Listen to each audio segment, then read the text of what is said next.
Fala pessoal, tudo bem com vocês? Aqui quem fala é Matheus. Estou aqui dando continuidade ao nosso curso. A gente vai estar aqui hoje criando de fato o nosso código, iniciando nossa aplicação. Então é isso, mão na massa. A gente está vendo aqui nessa tela o nosso POM XML, que a gente viu aí da última vez, que é o nosso arquivo Maven com as nossas dependências que importamos aí no Spring Initializer. Hoje nós vamos começar a criar as classes, os domínios, e nós vamos dividir o nosso projeto numa... Vocês vão ver, é melhor vendo do que explicando assim. Quando eu for fazendo, vocês vão entendendo. Nós vamos criar aqui pacotes. Dentro desses pacotes vamos colocar controllers, entidades, vamos colocar as classes domínio e tudo mais, de infraestrutura. E é isso, vamos passo a passo para vocês não se perderem. Nós vamos estar utilizando aqui uma forma de organização dos pacotes e das classes. Então eu vou vir aqui no nosso pacote inicial.com .curso mateusfood.pagamentos, vou dar um new e vou dar um new package. Ó, lembrando, o botão direito em cima, aí vem aqui no new package, assim que o IntelliJ funciona. E aqui eu vou colocar um pacote chamado model. E dentro desse pacote chamado model, eu vou colocar uma classe. Já, de novo, fazer novamente com calma, botão direito, new Java class. E o nome dessa Java Class vai ser a nossa entidade pagamento, porque o nosso projeto está sendo dividido em pagamento, pedidos. Então vamos lá, Enter e beleza, criamos aqui a nossa classe. Agora com a nossa classe criada aqui, nós não temos nada além de um processo normal do Java. Porém aqui nós vamos começar a implementar anotações do Spring Boot. Vamos aqui com @entity em cima da nossa classe.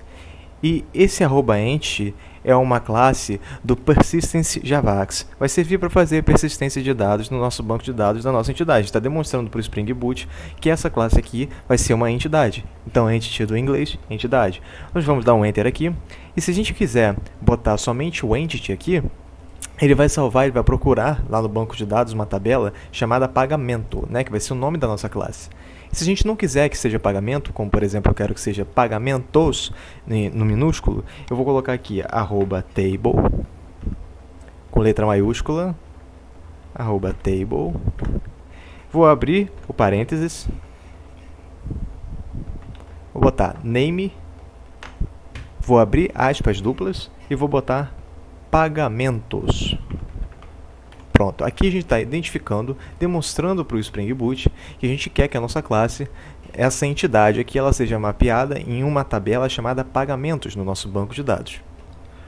Uma outra anotação que a gente vai estar botando aqui, outras várias anotações, é do nosso pacote lá da nossa dependência Lombok. Para quem não sabe o que o Lombok faz, o Lombok ele é um tipo de biblioteca open source que ela vai estar criando os nossos getters, setters, construtores de uma forma reflexiva. Ela vai estar criando em tempo de execução. Então, assim, a gente vai ter uma classe muito mais limpa, com menos código repetitivo, porque essa biblioteca vai criar todo esse código de getter, setter e construtores que a gente teria que criar na mão.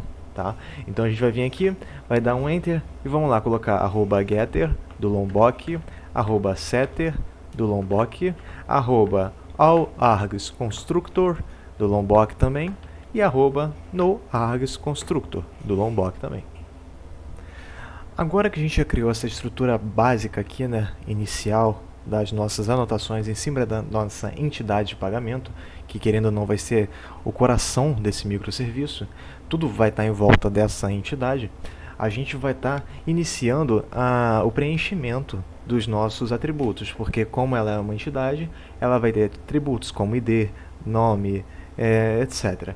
Eu já deixei esse script aqui já feito, e eu vou estar deixando também no comentário, fixado em algum lugar, para vocês só copiarem e colarem, porque o objetivo aqui não é explicar o que cada atributo faz ou como é que cada atributo vai funcionar, mas é ensinar como fazer essa ligação entre os microserviços. O objetivo desse curso é ensinar o microserviço em si, não a lógica de negócio e essas coisas. Então, eu vou vir aqui no meu bloco de notas, vou copiar toda essa informação, vou deixar isso aí também em algum lugar, aí, provavelmente no comentário fixado. Vou vir aqui e dar um Ctrl V. Aí a gente vai, importa a classe do Big Decimal. E esse status aqui, ele vai ser uma classe ele vai ser um enum, que a gente vai estar criando aqui agora também. Então aqui, pessoal, só passando aqui por cima, só para não ficar assim muito vago, a gente vai ter um ID. Esse ID vai ser a nossa chave primária, que a gente já vai fazer a anotação, que é por isso também que está reclamando aqui, que se a gente botou essa construção aqui de entidade, ela tem que ter uma chave primária. A gente também vai ter um valor desse pagamento, a gente vai ter um nome relacionado ao cliente, se for cartão de crédito e tudo mais, o número desse cartão, a data de expiração, o código do pagamento, o status, se foi aprovado ou não, o pedido de ID, a forma de pagamento ID e tudo mais. Mas, como eu falei, a ideia não é focar na lógica da aplicação, mas sim na intercomunicação dos microserviços que vão estar trabalhando de forma conjunta, mesmo estando em módulos separados. E agora a gente tem que começar a botar as anotações de validação da nossa dependência lá de validation, né? Então a gente vem aqui e já pode começar com o nosso ID. Lembrando, letra maiúscula, senão não vai achar, o nosso ID do Javax Persistence. Aqui embaixo desse @id, a gente vai estar botando uma anotação chamada @generated_value. Esse generated value, para quem manja um pouquinho do inglês, é muito tranquilo, está gerando um valor. E como é que a gente vai fazer essa estratégia aí agora dessa geração de valor? Ela vai ser uma geração automática feita pelo banco de dados? Não sabemos, né? Então a gente vai botar aqui um parêntese, vai pegar a estratégia da geração, é só escrever strategy, e a gente vai também pegar o Generation Type Identity. E assim a gente está dizendo que a identidade da nossa entidade vai estar na tabela. E vai ser gerado um valor, né, sequencial do 1, 2, 3, 4, sempre assim, que vai ser o nosso ID. Com isso, nós criamos aqui já essa ideia do ID e já parou de reclamar aqui a nossa classe, porque a gente já tem uma chave primária, que vai ser o nosso long ID. Agora aqui no nosso próximo atributo, que é o valor, a gente tem que pensar aqui o seguinte: um valor ele não pode ser negativo, não tem como uma pessoa fazer um pagamento negativo. Então a gente vai fazer aqui o seguinte: vamos colocar que ele não pode ser nulo, porque um pagamento também não pode ser nulo, e isso é simples, é só botar @notnull, ou seja, não tem como uma pessoa botar um valor nulo, porque a validação não vai permitir. E vamos colocar também aqui um @positive, que vai dizer que tem que ser um valor positivo. Se a pessoa botar menos 45, vai barrar a aplicação e não vai funcionar, vai gerar alguma exceção ou algum problema. Agora indo para o próximo atributo, aqui no nome, a gente tem que fazer o quê? Ele não pode ser nulo e ele também não pode estar em branco. Ou seja, como ele é uma string, algum espertinho lá pode querer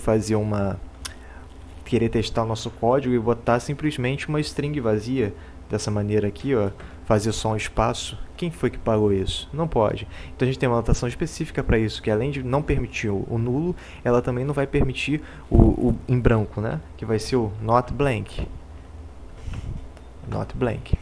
E com isso a gente também quer padronizar o nosso nome, e a gente quer informar aqui que ele vai ter um tamanho específico de no máximo 100 caracteres. A gente vai botar aqui um @size, vai abrir um espaço, um parêntese, vai botar max e vai botar um número, que é 100. Ou seja, o nosso nome ele não pode ser nulo, nem em branco, e tem que ser, no máximo, até 100 caracteres. Já no nosso número aqui de cartão, a gente vai ter que fazer a mesma coisa. Vai ser um @notblank, e vamos botar um tamanho aqui de, no máximo, botar com letra maiúscula, não se esqueça disso, e botar no máximo aqui um valor de 19. A data de expiração aqui, que é o nosso próximo atributo, vai seguir a mesma lógica, @notblank. E no tamanho, a gente pode ter que data e ano vão ser um tamanho aí de 7. Então vamos botar aqui no máximo, abre parênteses, máximo 7. Já aqui no nosso próximo atributo, a gente tem o código. Esse código aqui pode ser aquele códigozinho atrás do cartão de 3 dígitos.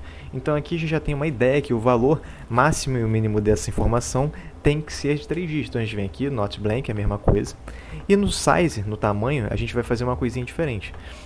A gente vai botar que o mínimo é igual a 3 dígitos, vírgula, máximo igual a 3 dígitos também. Ou seja, ele vai ter que botar 3 dígitos. Uma validação a mais. Aqui nesse nosso próximo atributo, a gente vai ter o status, que ele vai ser uma classe em Java do tipo enum. Esse tipo de classe no Java, ele tem um valor, um conjunto de valores já fixo, de certa forma mais ou menos autodocumentado. Vocês vão ver aqui, ó. Vou vir aqui, Vou criar já, né? Automaticamente a gente vem aqui, aí vai aparecer essa lâmpada aqui vermelha. Clica em cima do status, vai aparecer a lâmpada vermelha. Você pode vir aqui nessa lâmpada vermelha, clicar nela e vir aqui Create Enum Status. Nesse Create Enum a gente pode criar no mesmo pacote. A gente vai ter aqui 3 tipos de informação. A gente vai ter o criado, tudo com letra maiúscula, Enum funciona com letra maiúscula, criado, confirmado, cancelado. Ou seja, a gente tem aqui um conjunto de valores que a pessoa que for cadastrar esse tipo de pagamento vai ter que botar somente um desses 3 tipos de valores. E isso é bom porque isso dá controle para a gente que está programando, da pessoa não botar um valor que não existe. Por exemplo, o que seriam estados evidentes? Uma pessoa vai lá e escreve evidente, né? Então aqui a gente está impedindo que a pessoa crie um tipo de estados que não seja consistente com a nossa aplicação. Uma coisa bem interessante que vocês podem ver aqui agora é que nesse status a gente não precisa usar o not blank, porque não tem como a pessoa botar um valor vazio, porque isso não é uma string, por mais que seja escrito, não é uma string, é um status, é um enum. Então a gente tem que botar uma anotaçãozinha diferente, um @enumerated, para informar que é um tipo de enum. E a gente vem aqui e bota agora o tipo de enum que vai ser desse tipo de atributo. E isso é muito simples, é só vir aqui, abrir o parênteses, botar enumtype.string. Prontinho. A gente tem aqui informando que esse tipo de enum é uma string, que querendo ou não é uma palavra, só que é um enum. Agora, nesses últimos 2 atributos aqui, a gente só vai botar o @notnull. Perdão, botei errado. @notnull.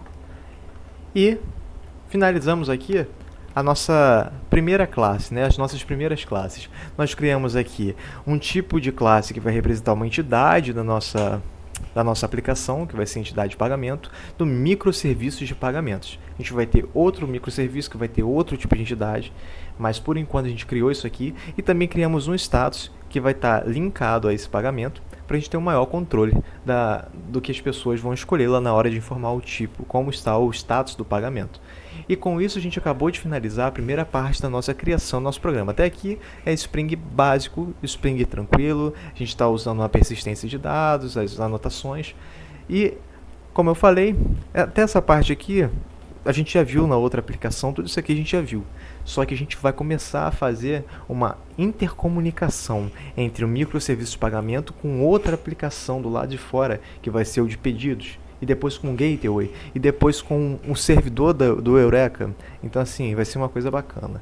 Daqui nas próximas videoaulas a gente vai construindo mais coisas aqui na nossa aplicação e a gente vai acabar fazendo a ligação entre esses microserviços e entender como essa arquitetura de fato funciona na prática. É isso, agradeço aí pela preferência e daqui mais alguns dias vai sair o próximo vídeo. Valeu, muito obrigado.